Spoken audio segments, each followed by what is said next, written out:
ប្រវត្តិសង្ខេបរបស់លោកដារីកឬជឿថាជាទេពព្រះវិស្ណុនៅប្រាសាទអង្គរតូចច្រកចេញទីខាងលិចលោកដារីកឬជឿថាវិស្ណុលោកគឺជាបដិមារូបសំណាកដ៏ល្បីល្បាញនិងមានអំណាចខ្លាំងបំផុតមួយនៅក្នុងតំបន់អង្គរដែលប្រជាជនកម្ពុជាជាច្រើនឬក៏នៅលើពិភពលោកជឿទៅលើព្រះវិស្ណុក៏លោកដារីកគោរពបូជានិងជឿថាជាទេពព្រះវិស្ណុដែលមានព្រះហស្ថ 8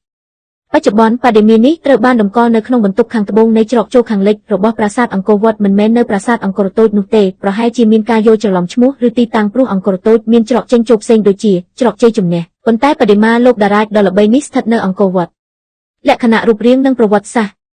បដិមាឆ្លាក់ពីថ្មមួយដុំធំកម្ពស់ជិត 4 ម៉ែត្រខ្លះថា 5 ម៉ែត្ររួមទាំងកម្ពស់ពីដីមានព្រះហស្ថ 8 ដើមឡើយដែលជាលក្ខណៈពិសេសនៃទេពព្រះវិស្ណុរចនាផ្ទុះស្ថិតក្នុងរចនាបថបាយ័នក្នុងរាជ្យព្រះបាទជ័យវរ្ម័នទី 7 ប្រហែលឆ្នាំ 1181 1220 នៃគ្រិស្តសករាជ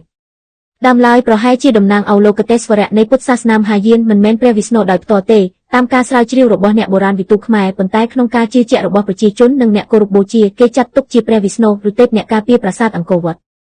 មានរឿងនិទានថាដើមឡើយស្ថិតនៅប្រាំងកណ្ដាលរបស់អង្គរវត្តហើយក្រោយមកត្រូវបានរំកិលមកដាក់នៅច្រកខាងលិចប៉ុន្តែគ្មានឯកសារបញ្ជាក់ច្បាស់លាស់ជំនឿនិងការគោរពបូជា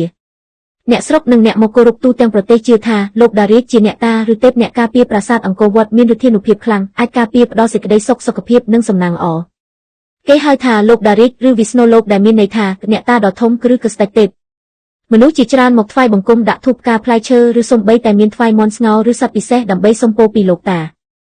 ក្នុងសតវត្សទី 14 15 នៅពេលប្រាសាទអង្គរវត្តក្លាយជាវត្តពុទ្ធសាសនាបដិមានេះត្រូវបានគោរពជាពិសេសនិងក្លាយជានិមិត្តរូបសំខាន់ប្រវត្តិការខូចខាតនិងជួសជុលក្នុងទសវត្សរ៍ 1980 ជនទុច្ចរិតបានវាយបំបាក់ព្រះកេសក្បាលដើម្បីលួចយកទៅលក់ប៉ុន្តែមិនបានជោគជ័យព្រះកេសត្រូវបោះចោលឆ្នាំ 1993 ព្រះកេសត្រូវបានរក្សាទុកនៅរាជវាំងក្រោយមកនៅសាលមន្ទីរជាតិភ្នំពេញឆ្នាំ 2004 អាជ្ញាធរអប្សរាសហការជាមួយអ្នកជំនាញអាល្លឺម៉ង់បាននាំព្រះកេសមកភ្ជាប់ឡើងវិញនិងជំនួសព្រះហស្ថដែលបាត់ខ្លះដោយថ្មី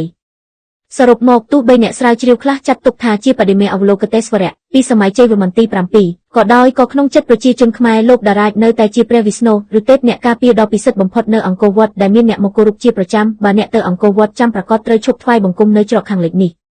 ជាការរៀបរៀងនិងមើលប្រវត្តិសាស្ត្រតាមក្រាំងនឹងការ